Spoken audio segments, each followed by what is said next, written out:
الحمد لله رب العالمين حمدا يوافي نعمه ويكافئ مزيده. يا ربنا لك الحمد كما ينبغي لجلال وجهك وعظيم سلطانك. سبحانك لا نحصي ثناء عليك كما أثنيت على نفسك. فلك الحمد حتى ترضى، ولك الحمد إذا رضيت، ولك الحمد بعد الرضا.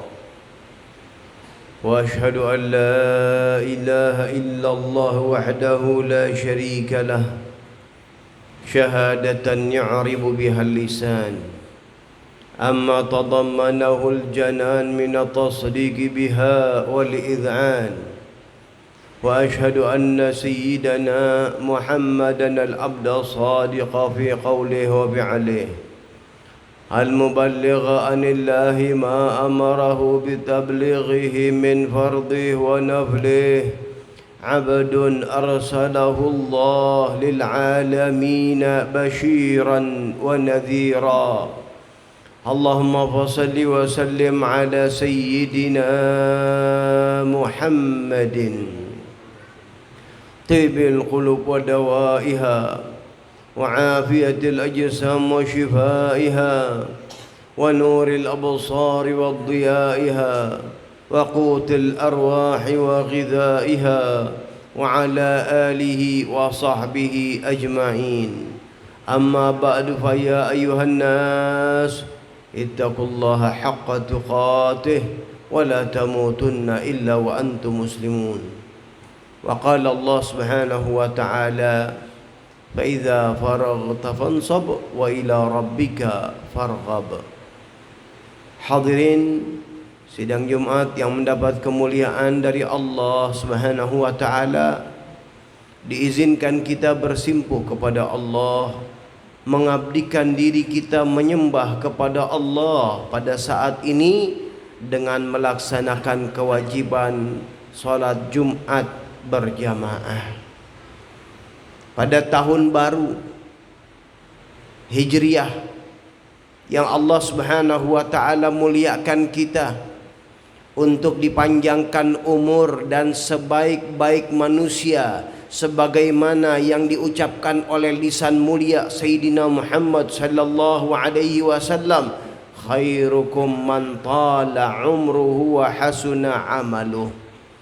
Sebaik-baik kalian adalah orang yang panjang umurnya dan amalnya baik. Dan sebaliknya,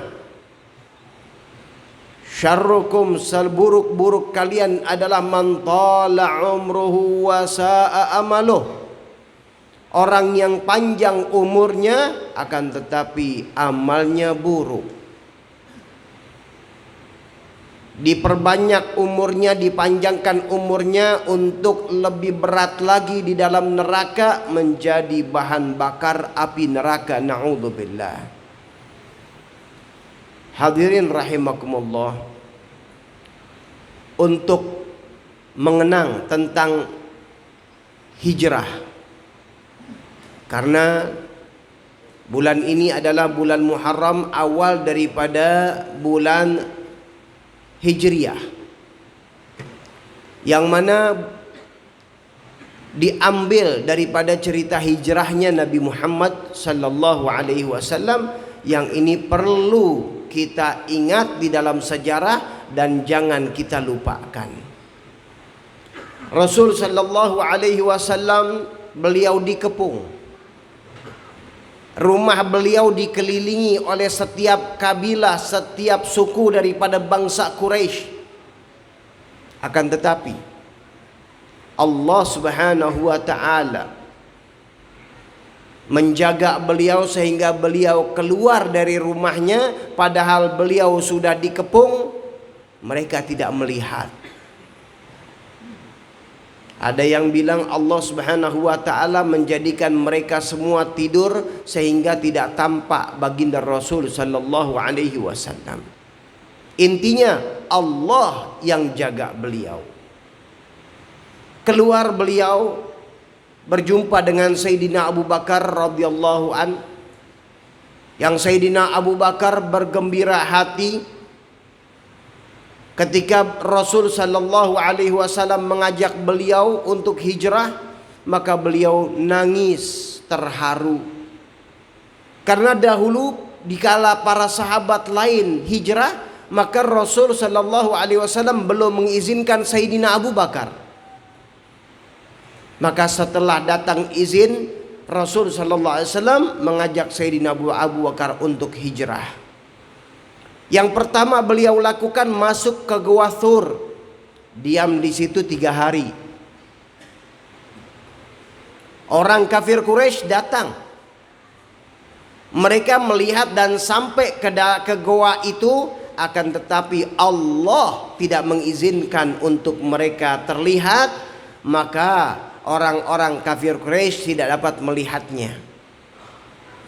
Ditambah mulut goa itu dijadikan di depannya ada sarang laba-laba, kemudian burung dara atau burung merpati yang diam di situ.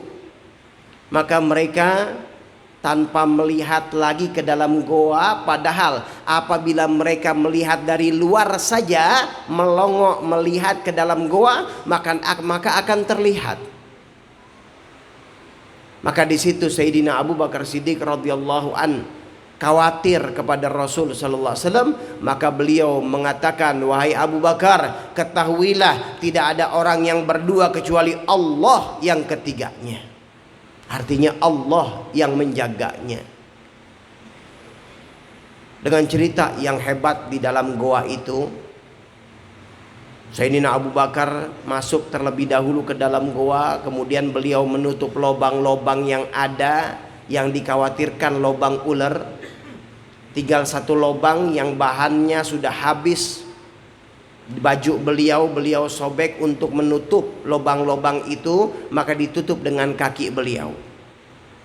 Beliau tutup satu lubang itu dengan kaki, ternyata di dalam lubang itu ada ular mencatek beliau.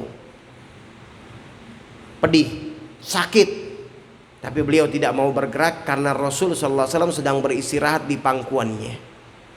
Sampai tidak terasa tetesan air mata jatuh, Rasul sallallahu alaihi wasallam terbangun dan melihat suasana itu, maka beliau mengangkat tangan, Allahumma ja'al Abu Bakar rafiqi fil jannah, ya Allah, jadikan Abu Bakar ini sebagai asistenku di dalam sorga, sebagai kawan dekatku di dalam sorga.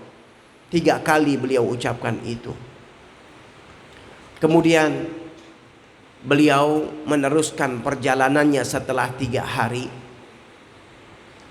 Orang kafir Quraisy membuat sayembara, siapa yang jumpa dengan Muhammad sallallahu alaihi wasallam maka akan diberikan hadiah 100 ekor onta. Kalau kita umpamakan 1 ekor onta 30 juta, 100 berarti 3 miliar. Maka mereka mencari, tapi Rasul sallallahu alaihi wasallam dan Sayyidina Abu Bakar dengan satu penunjuk jalan menjalankan satu jalan yang bukan biasa dijalani oleh orang-orang yang ingin jalan ke Madinah. Tapi di sana jumpa dengan satu orang yang bernama Suraqah bin Malik.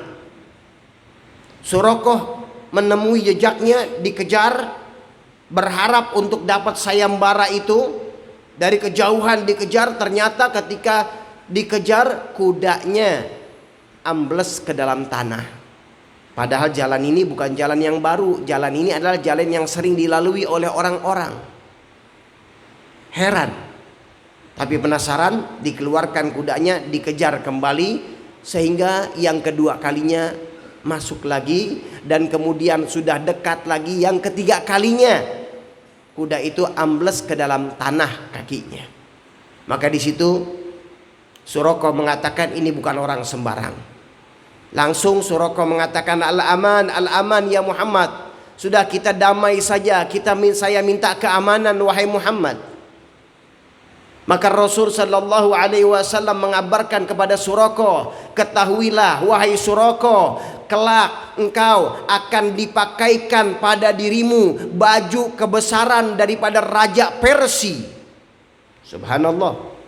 Rasulullah dalam keadaan dikejar, Tapi beliau mengabarkan kelak nanti akan datang kejayaan Islam, yang Islam akan menunduki negara yang pada saat itu adikuasa, yaitu Romawi dan Persia, yang engkau akan memakai baju kerajaan daripada Raja Persia.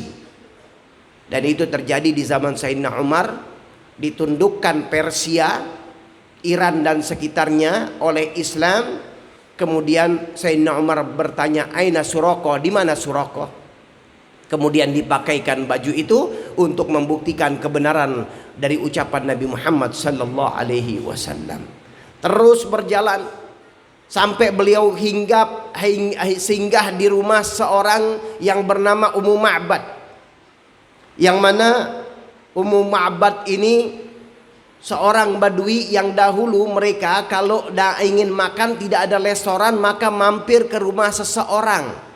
Dan orang pada saat itu sudah paham untuk diberikan jamuan, tapi sayangnya pada saat itu lagi paceklik, tidak ada makanan kecuali ada seekor kambing, itu pun yang sudah tidak keluar susunya.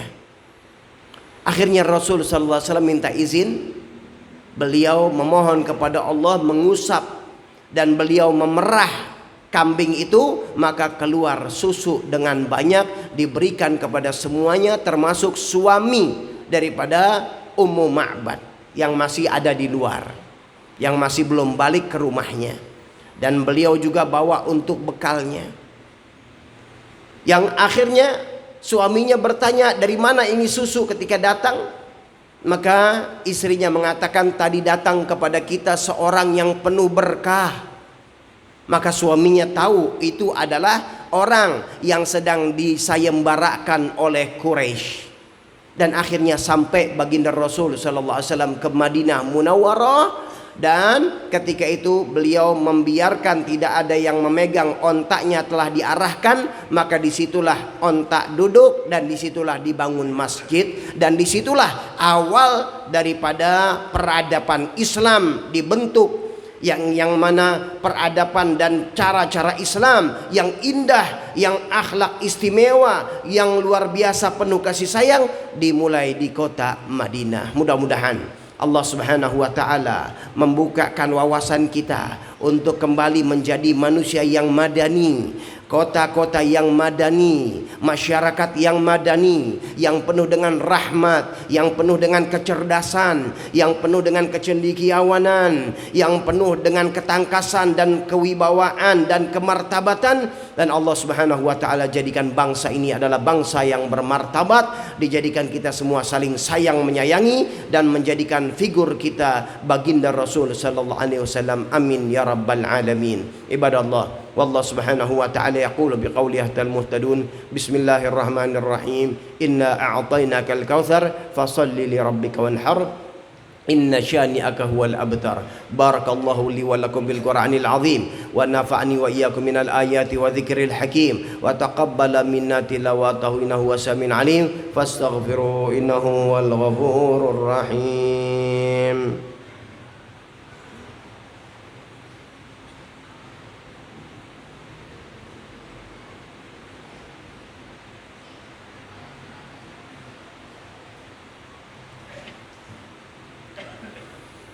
الحمد لله رب العالمين والعاقبة للمتقين ولا عدوان إلا على الظالمين وأشهد أن لا إله إلا الله وحده لا شريك له وأشهد أن سيدنا محمدا عبده ورسوله أرسله بالهدى ودين الحق ليظهره على الدين كله ولو كره الكافرون. اللهم فصل وسلم على سيدنا محمد صلاة تغفر بها الذنوب وتصلح بها القلوب وتنطلق بها العصوب وتلين بها الصعب وعلى آله وصحبه ومن إليه منسوب.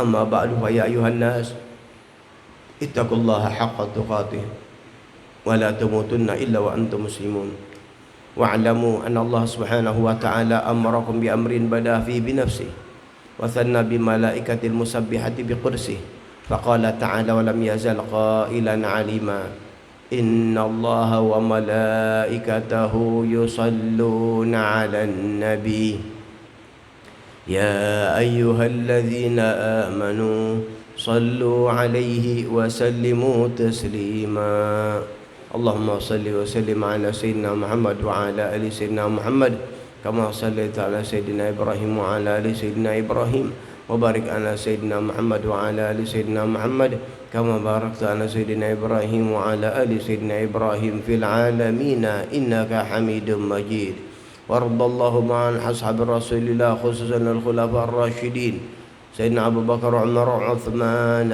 وعلي وستة الباقين رضي الله عنهم أجمعين اللهم اغفر للمسلمين والمسلمات والمؤمنين والمؤمنات الأحياء منهم والأموات يا قاضي الحاجات ويا كافي المهمات يا رب العالمين اللهم عافنا واحفظنا وانصرنا وفرج عنا والمسلمين اللهم أصلحنا وأصلح من في صلاحه صلاح الإسلام والمسلمين ولا تهلكنا وأهلك من في هلاكه صلاح الإسلام والمسلمين اللهم وارفع عنا وعن المسلمين الأذى والبلاء والغلاء والزنا والزلازل والفتن والمحن ما ظهر منها وما بطن برحمتك يا أرحم الراحمين اللهم انصر إخواننا في فلسطين وأهلك أعداءك أعداء الدين اللهم انصر إخواننا في جميع بلدان المسلمين